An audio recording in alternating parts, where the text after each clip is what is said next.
Hello there, dear friends, and welcome once again to the Relaxed Fantasy Review. Today, we're going to be talking about spellcasting, and specifically, we're going to be talking about the Sorcerer, one of the most powerful spellcasters in D&D. The Sorcerer is a caster, a full caster, and they have a standard spellcasting progression. At second level spells, they get second level spells when they reach third level. So this is when a lot of other classes get their subclass, although the sorcerer has been rocking theirs for, 2 levels now. And second level spells are a step away from the first level play. Because right away from first level, sorcerers get, some decently powerful spells, but second level steps it up a good notch, making the sorcerers quite formidable. I've made a list of top 5 spells for second level, and I recommend listening carefully because sorcerers get a pretty limited selection because they only have so many spells known that are available to them. So think carefully while you choose your spells as a sorcerer. Starting off at the 5th pick on my list is Vortex Warp. This is a spell that came in Strixhaven's module, and it allows you to grab a creature within 90 feet of you, and if it's a friendly creature, they can willingly let you do this, or if it's an enemy, they have to make a con save to resist. And you move the creature from that location to another location within 90 feet of you. At the extreme, this would mean a creature 90 feet from you. You could teleport them 90 feet in the other direction, so that's 180 foot of teleportation at most. This is a really, really powerful effect. You have to teleport them over a solid surface or into a liquid, but other than that, it doesn't specify where you can send them. So you can't send them off a cliff, but you could send them into lava, or you could send them over a trap, or you could just pool them together or plop them next to the barbarian or the fighter. Whatever. The con save's not the greatest save. A lot of enemies have high constitutions. And the real trouble with Vortex Warp is that you can't target yourself. You can't just pop yourself to another space within 90 feet of you using a second level spell slot. In this regard, Vortex Warp is great for battlefield control, but little else. As a battlefield control spell, it is absolutely top tier, and I would highly recommend it, but that is where its limitations kind of sit. Now, for the 4th spell, this is actually an attack. Tasha's Mind Whip. This was put out in Tasha's Cauldron of Everything. Tasha's Mind Whip is a spell you cast as an action, has a 90-foot range again, and you target a single creature with an intelligence saving throw. If they fail, then they take 3d6 psychic damage. Psychic damage is rarely resisted, 3d6 is respectable, and the cool thing about Mind Whip is that you stop the target from taking reactions. So this means that it can't make opportunity attacks or cast reaction spells. And the next turn, they have to choose between 3 things. They can either move, or they can take an action, or they can take a bonus action. They cannot do the other 2.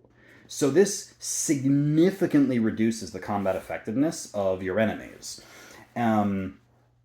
Which makes Tasha's Mind Whip amazing for slowing down creatures. And an intelligence saving throw is a great one to target. You're not here for the damage. You're here for the fact that if a creature even moves 5 feet, they cannot take any actions, not even bonus actions. And if they take a bonus action, they can't take an action. And if they take an action to attack, they can't move. And it stops reactions. It does a lot of cool things. And the best part is that if you cast it for a higher level spell slot, then you can target 2 creatures. So you can hit multiple targets with this. It's a good spell overall, and not the strongest spell damage-wise, but certainly powerful for controlling and, debuffing enemies. Now, number 3 is a simple spell, Misty Step. Most people know Misty Step. You'd use a bonus action and a second level spell slot, and you just pop 30 feet in a direction as a teleportation. It is one of the easiest ways for a spellcaster to get out of trouble. It is an easy way to get through an obstacle as long as you can see through it. Misty Step, you have to be able to see where you're going. And because it's a bonus action, it fits nicely in the economy, the action economy of D&D. So Misty Step is just a solid spell overall. Whether you're using it to get into trouble, out of trouble, or whatever, Misty Step is great. Now the second spell on this list, the number 2 spell, I give to Suggestion. Suggestion's just a great spell because of its open-endedness. You cast Suggestion, creature makes a wisdom save. If they fail to save, you get to tell them a sentence or two of a course of action they would take. If the course of action is not directly harmful to them, like you can't tell someone to jump off a cliff or stab themselves, then they will, for the next 8 hours, do that course of action. As long as you don't hurt them, hurting them ends the spell. And if they complete the task you suggest, then the spell will end. But you can tell them to do pretty much anything you want, as long as it's not suicidal or really, really harmful. An example in the book is you could suggest that a guard give their horse to the first beggar they see. That's not a reasonable suggestion at all, and yet the character, if they fail their save, will just go do it. And the best part about Suggestion is that unlike Charm Person or the Friends cantrip, Suggestion comes from within their own mind. So if you suggest this to them and then they go do it, they will not have any idea that you enchanted them to do this. They will simply do it, and they will justify it in their own mind that they just decided to have a change of heart and do the thing, even after the spell's over. So it is a limited form of mind control. It's very, very powerful, and you can use it to end combat encounters before they even start, target the leader of a group of bandits, and suggest that they let you pass without trouble. If he fails his save and he calls his men off, no problem, no need to fight. Or you could suggest a really powerful enemy, just drop their weapons and go home. And then they'll leave. And then the spell, as long as you're concentrating on the spell, they will go home. It's very cool. And I think it is one of the best spells that any spellcaster can take. And the only reason it's not number 1 is because the number 1 pick for the Sorcerer is Invisibility. Invisibility is one of my favorite spells. It is one in a million situations Invisibility doesn't help. You can use Invisibility to get around combat. You can use it to enhance stealth. That's obvious.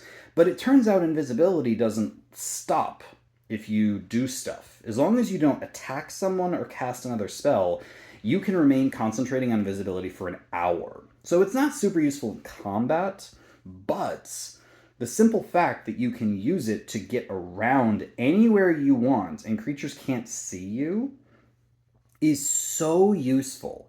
It's very hard to think of a situation where making a player invisible won't assist.